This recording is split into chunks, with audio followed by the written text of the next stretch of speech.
Terça-feira, 11 de setembro de 2001, as torres gêmeas do World Trade Center em Nova York foram destruídas. 5 dias mais tarde, ao preparar esta mensagem, olhei pela janela do escritório de meu apartamento, no 30º andar. Enormes nuvens de fumaça ainda saíam das ruínas, subiam dos entulhos e seguiam pelo rio Hudson, passando sobre a Estátua da Liberdade. No domingo seguinte, um pouco antes de pregar esta mensagem na igreja de Times Square, chorei diante da visão de devastação absoluta. Implorei misericórdia a Deus, misericórdia pelas famílias que perderam seus queridos e sofriam, misericórdia pelos trabalhadores que ainda cavavam os destroços, na esperança de localizarem sobreviventes, mas só encontrando cadáveres e pedaços de corpos. Misericórdia pelos policiais, pelos bombeiros e voluntários, que choravam abertamente diante do indescritível horror que presenciavam. A nossa igreja teve autorização para instalar uma tenda de assistência no local da tragédia. Líderes do ministério e voluntários de nossa congregação trabalhavam incansavelmente dia e noite, ajudando a alimentar e a encorajar os trabalhadores esgotados. 6 semanas antes do desastre, o Espírito Santo preveniu nossa equipe pastoral de que uma calamidade estava a caminho. Havíamos programado vários eventos importantes para as semanas seguintes, inclusive nossa conferência de missões e a convenção jovem. Mas o Espírito de Deus nos levou a cancelar tudo. Em lugar disso, sentimos-nos impulsionados a convocar nossa igreja para orar. Decidimos ter reuniões de oração 4 noites por semana.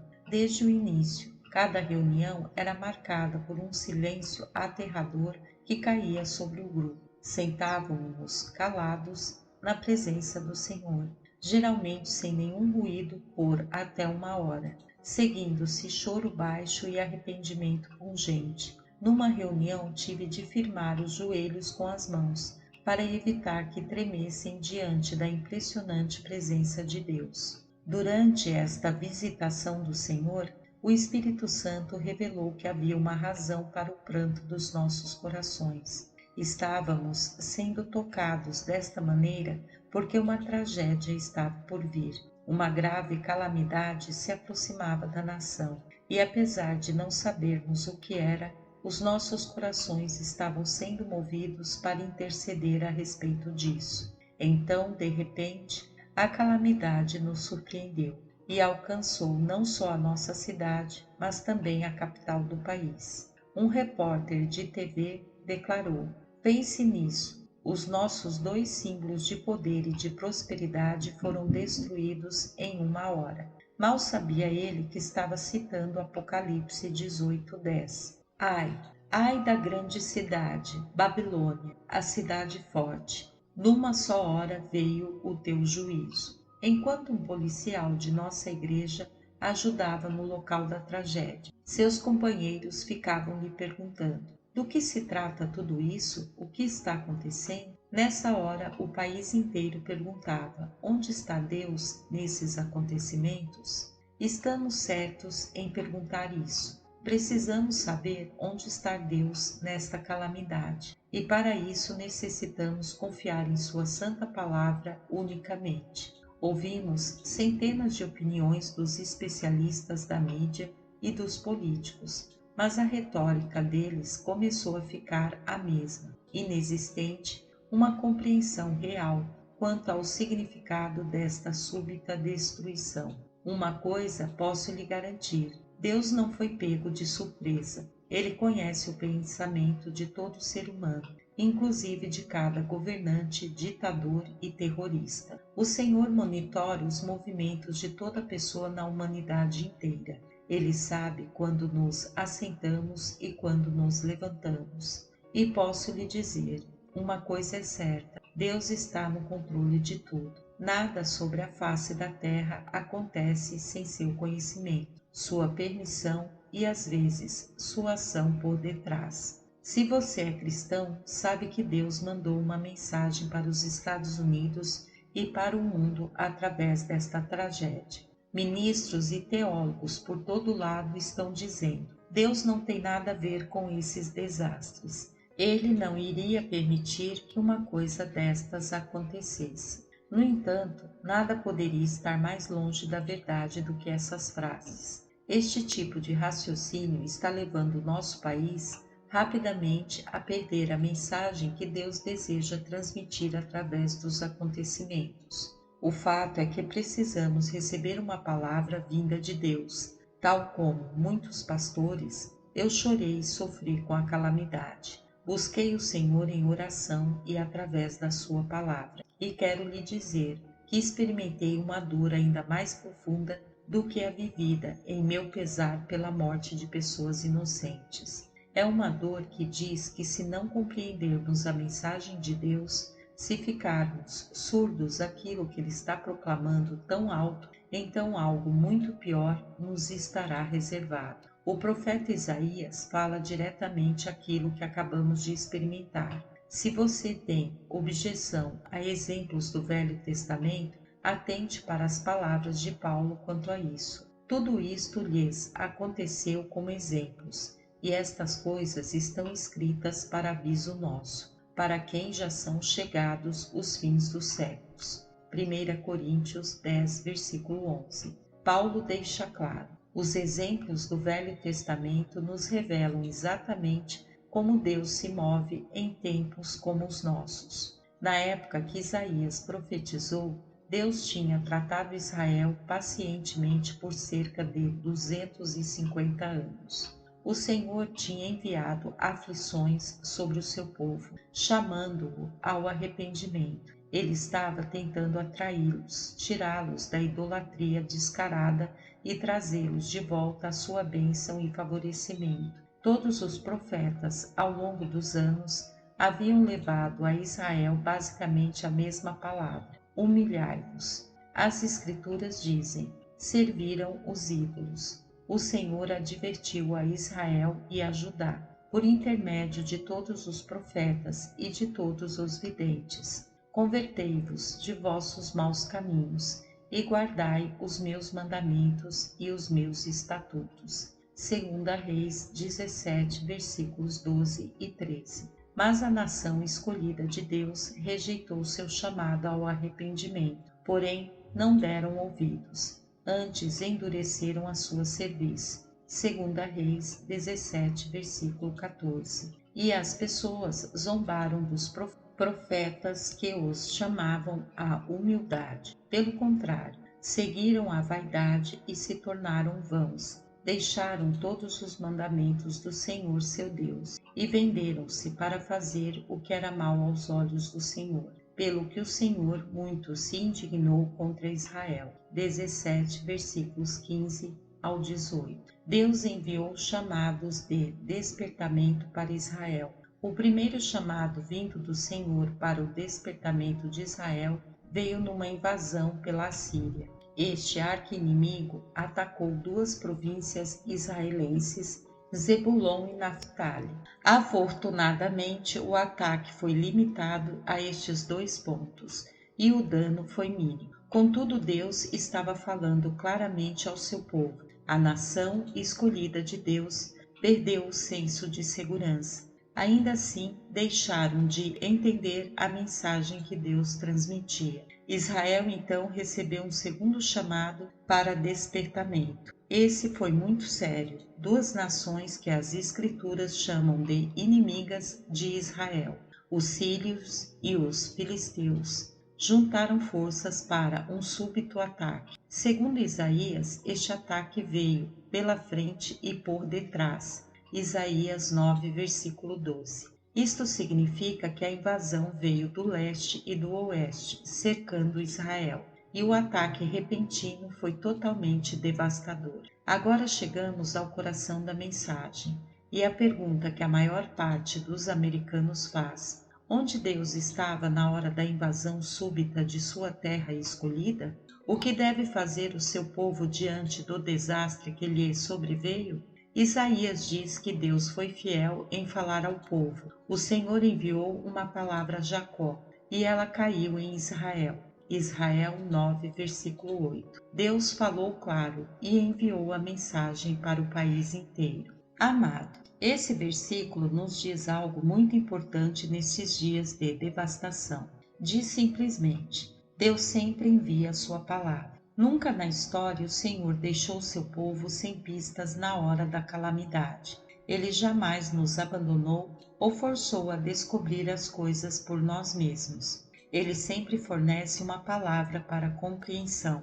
Agora mesmo o Senhor está levantando vigias piedosos para falar por ele nestes dias. Esses pastores estão sofrendo, chorando e se arrependendo ao buscar a face de Deus. E creio que estão ouvindo e compreendendo a mensagem do Senhor por trás dos acontecimentos. Ainda mais, não têm medo de proclamar avisos tenebrosos, pois sabem que os ouviram de Deus. Estão sendo compelidos a falar dos seus propósitos existentes por trás das nossas calamidades. Tenho de dizer uma palavra que nenhum de nós quer ouvir. Muitos não querem receber a palavra que vou trazer agora. Vão considerá-la sem coração, cruel, má nessa hora de luta. Mas quero lhe dizer, se não ouvirmos a verdade de Deus e não a enfrentarmos, o nosso país estará condenado.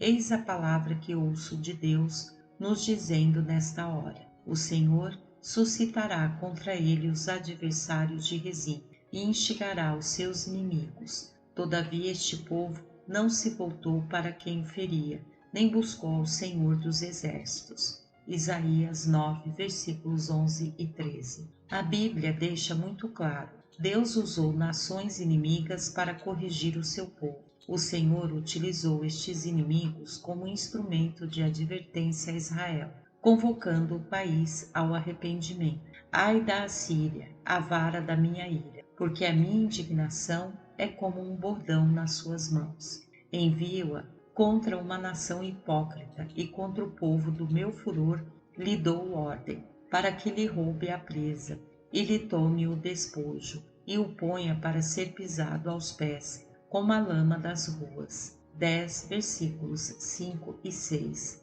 Deus deu ordem para que essa união dos inimigos de Israel corrigisse o seu povo. O Senhor estava tentando prevenir Israel. Você ficou muito cheio de si e de orgulho. Agora devo lhe rebaixar. Vou permitir que você seja destruído pelos inimigos.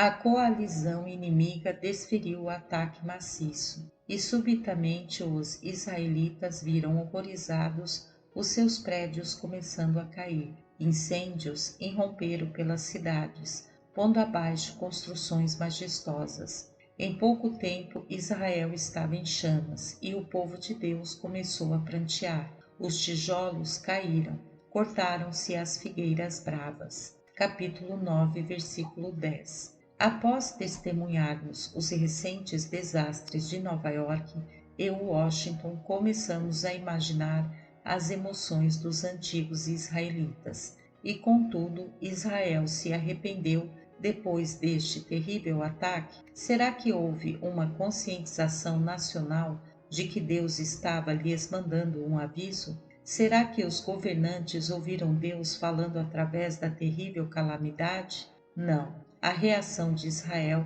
foi exatamente a oposta. O medo inicial do povo rapidamente deu lugar a uma inundação de orgulho nacional. Todo o povo, em soberba e altivez de coração, dizem. Capítulo 9, versículo 9. Em hebraico, a palavra altivez neste versículo quer dizer sentimento de grandeza. Em outras palavras, uma vez tendo se abrandado o ataque, os israelitas recuperaram a confiança. Declaram: os tijolos caíram, mas com pedras lavradas tornaremos a edificar. Cortaram-se as figueiras bravas, mas por cedros as substituiremos. Capítulo 9, versículo 10. Disseram em outras palavras: estas tragédias não vieram de nosso Senhor, são apenas o destino. Desastres infelizes que não podem ser explicados. Somos uma grande nação,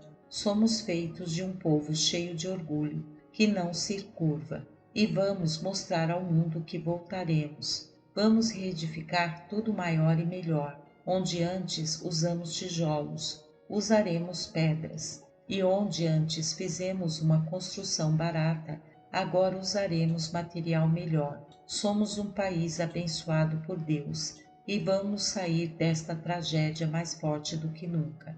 Isso não soa muito familiar? O próprio Senhor usou um inimigo maligno para enviar advertência de correção ao povo. Ele queria lhes despertar desta atitude cheia de concessões, lhes trazer de volta a si, derramar sobre eles as suas bênçãos e lhes cercar com a sua proteção. No entanto, durante todos os dias de horror e sofrimento, o povo de Deus nem uma vez sequer reconheceu a sua mão em meio a tudo. Ninguém perguntou: o que Deus está dizendo através de tudo isto? Será que Ele está tentando falar conosco? Ninguém pensou por um instante que um país tão grande e orgulhoso pudesse ser humilhado e castigado. Pelo contrário, as pessoas usaram a ocasião para desprezar qualquer tipo de pensamento assim. Recusaram-se a ouvir a advertência de Deus para eles. Pergunto a você: o exemplo de Israel lhe atingiu, depois de tudo que testemunhamos nas últimas semanas? Por favor, não me entendam mal. Dou graças a Deus por termos um presidente com princípios morais dirigindo o país. Agradeço ao Senhor por todos os cristãos consagrados ocupando altos postos. A nossa igreja ora zelosamente pelos líderes de nosso país e somos gratos pelo desenvolver temporário de oração nacional.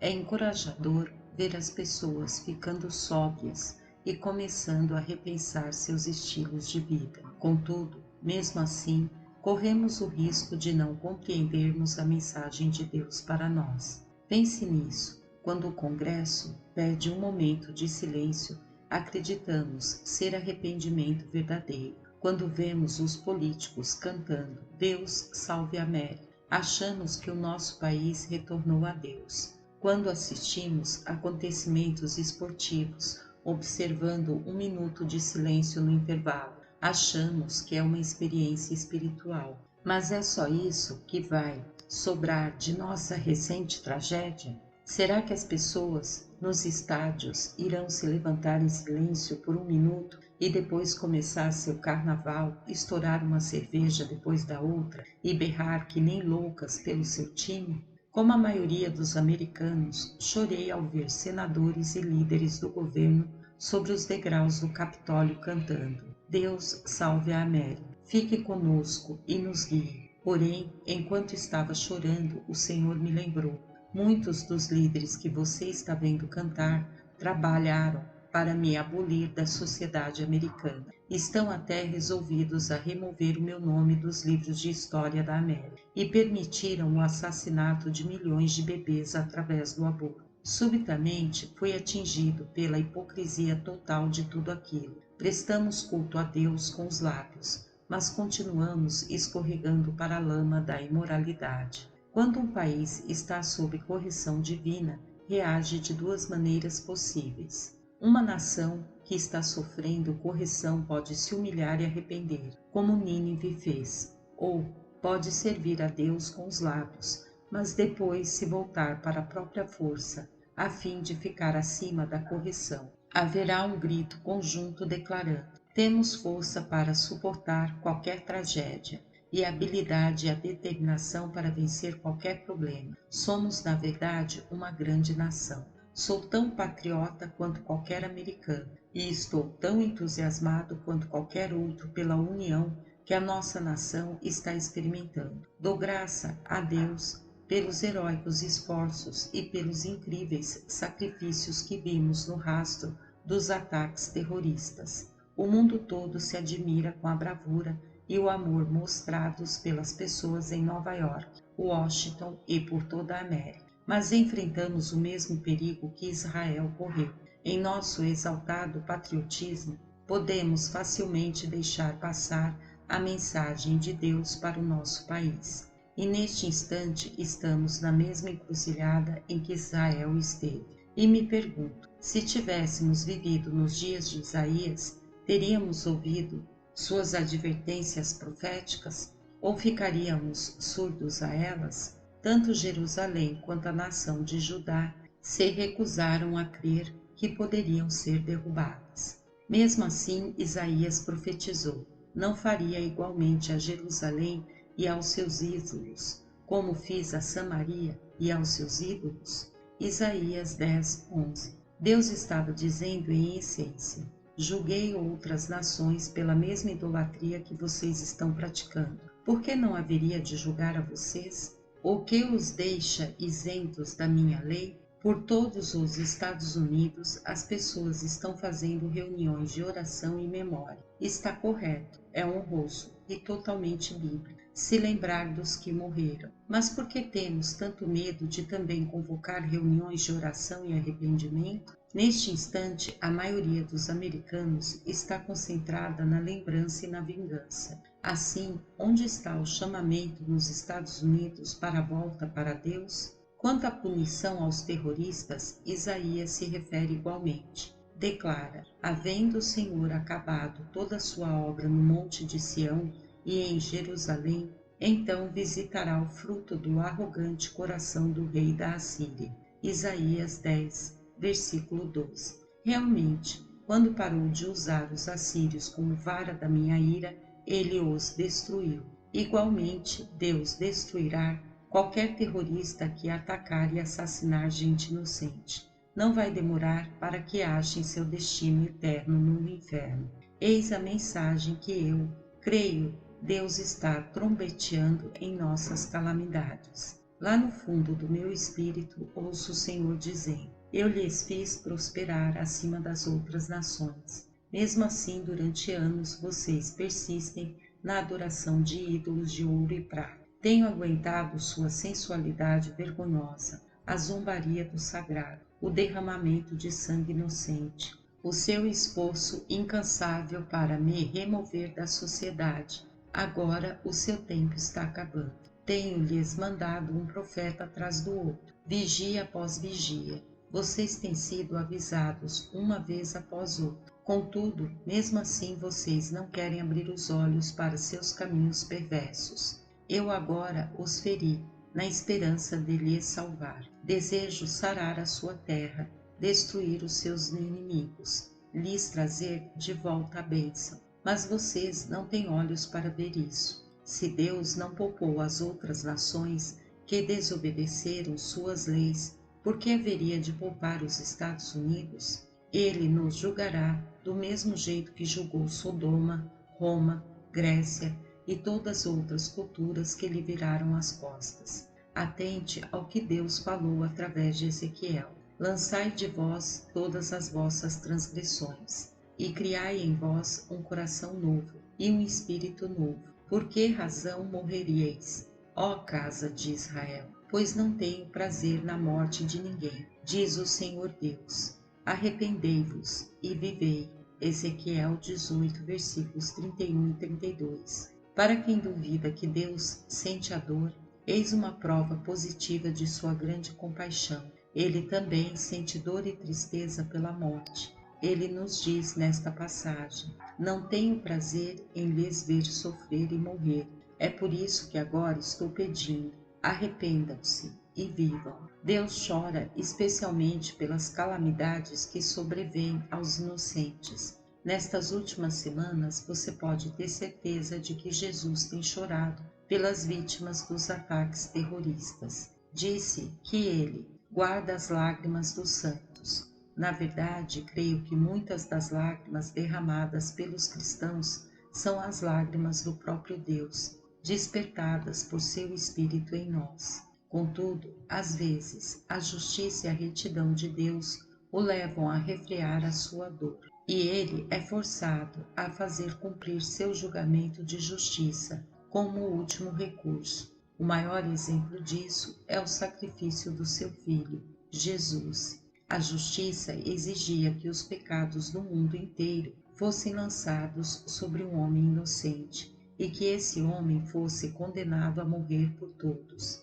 Diga-me, quem poderia ser mais inocente do que o próprio Filho de Deus? Mesmo assim, Cristo voluntariamente se deu como sacrifício para oferecer libertação e salvação para a humanidade toda. O que acontecerá aos Estados Unidos se não compreendermos a mensagem de Deus? Qual será o destino de nosso país se rejeitarmos o chamado de Deus para nos voltarmos inteiramente para Ele? O que acontecerá se os abortos continuarem e os fetos forem usados para pesquisa, se continuarmos apagando o nome de nosso Senhor da história dos Estados Unidos, se reconstruirmos tudo maior e melhor só para nos enriquecermos mais, se dependermos de nossa força armada em vez de depender de Deus para ter poder? Isaías descreve o que sucede a todo país que rejeita Deus e se vangloria de sua própria grandeza.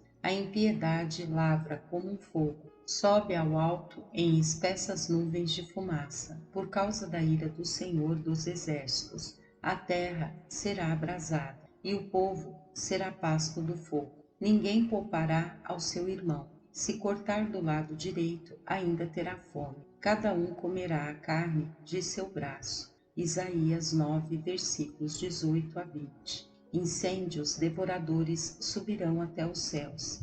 Trevas cobrirão a terra. A economia será atingida por uma explosão aniquiladora. E haverá desunião na nação, nas comunidades, na vizinhança, nas famílias. As pessoas só cuidarão de si próprias, numa luta desesperada para sobreviver, e Deus lhe guarde de chegar perto delas. Foi-me dada uma mensagem profética 9 anos atrás, e eu a trouxe à igreja de Times Square em 7 de setembro de 1992. Vou compartilhá-la com você agora. Esse aviso não tem o objetivo de lhe amedrontar, tem só o objetivo de lhe fazer chegar ao Senhor e orar. Eis o que acredito Deus tenha me mostrado. 30 dias de punição rígida virão sobre a cidade de Nova York, de um jeito que o mundo jamais viu. Deus derrubará as paredes, haverá violência inimagináveis e saques. A violência será tão cruel que chocará o mundo todo. As nossas ruas serão ocupadas, não só pela Guarda Nacional, como também por milícias. 1000 incêndios arderão ao mesmo tempo por toda a cidade. Os incêndios de Los Angeles estavam restritos a poucas partes da cidade, mas Nova York ficará em chamas em todos os seus bairros. Times Square ficará em brasas, e as chamas chegarão aos céus e serão vistas por quilômetros. Os caminhões de bombeiros serão incapazes de apagá-lo. O metrô e os ônibus ficarão parados. Bilhões de dólares serão perdidos. As lojas da Broadway fecharão totalmente. As negociações financeiras fugirão da cidade, numa sangria econômica irreversível. Esse tipo de coisas são esperadas em países do terceiro mundo, mas não num país civilizado como os Estados Unidos. Ainda assim, não muito depois disto, Nova York estará completamente falida. A cidade rainha será jogada no lixo, virando cidade de pobreza. Pode-se perguntar, quando acontecerá tudo isso? Tudo o que eu posso dizer é, creio que estarei aqui quando acontecer. No entanto, quando ocorrer, o povo de Deus não deve entrar em pânico ou temer. Telefonemas e e-mails inundaram os escritórios de nosso ministério, perguntando: o ataque terrorista de 11 de setembro foi a calamidade que o Senhor profetizava em 1992? Não, em absoluto. O que eu vi chegando será muito mais grave. Em verdade, se os Estados Unidos rejeitarem o chamamento de Deus para voltarem para Ele, enfrentaremos os mesmos julgamentos que Israel enfrentou. E eles atingirão não só Nova York, mas todas as regiões do país. Nem a área central da nação será poupada. A economia nacional entrará em colapso e irromperá a violência. O fogo consumirá as nossas cidades e tanques ressoarão pelas ruas. Talvez você se pergunte, como eu, será que isso pode ser evitado? Sim, certamente. Creio que ganharemos um adiamento temporário se o nosso presidente provar ser um Josias. Você pode se lembrar de Josias como sendo o rei que buscou o Senhor de todo o coração. Todos devemos orar para que Deus dê ao nosso presidente o mesmo espírito que Josias possuía, de tremer diante da sua palavra. O Senhor disse o seguinte a Josias: trarei desastre sobre este lugar e sobre os seus moradores, porque me deixaram e adoraram outros deuses. Porém, ao rei de Judá, que vos enviou para consultar o Senhor, direis: visto que o teu coração se enterneceu